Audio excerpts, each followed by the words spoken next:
মানে এটা চৌষট্টি জায়গাকে ঘুরে দেখা আমার একটা মনের ইচ্ছা। তোমার মনের ইচ্ছা? গুড। তো আমার সাথে চেক করো। পারবা ইনশাল্লাহ। ওর মনের ইচ্ছা যে 64 জেলা ও সাইকেল চালিয়ে ভ্রমণ করবে তার মনের ইচ্ছা সে আমাকে এই মুহূর্তে জানালো। আমি খুবই খুশি হলাম। তোমার বয়স কত? আমার বয়স 11 বছর।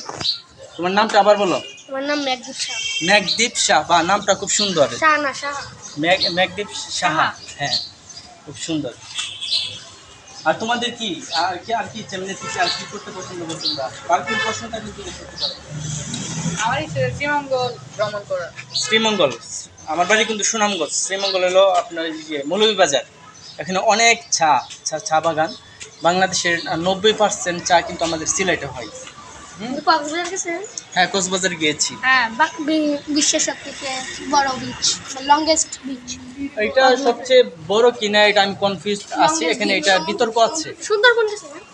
সুন্দরবনটা বাদে আমি সুন্দরবন আমার এখনো যাওয়া হয় নাই। আমি সুন্দরবন হলো আমার ওইখানে যাওয়ার অনেক ইচ্ছা। আমি বইয়ে পড়ছিলাম ম্যানগ্রোভ পৃথিবীর সর্বোচ্চ বড় ম্যানগ্রোভ।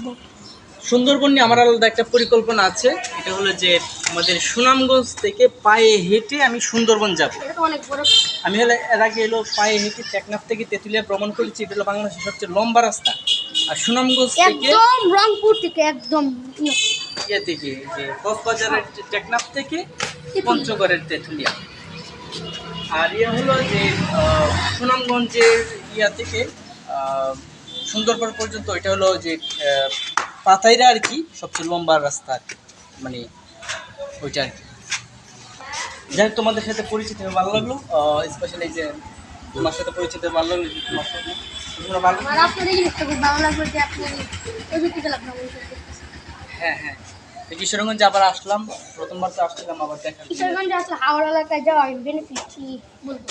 হ্যাঁ হ্যাঁ, থ্যাংক ইউ। আসসালামু আলাইকুম।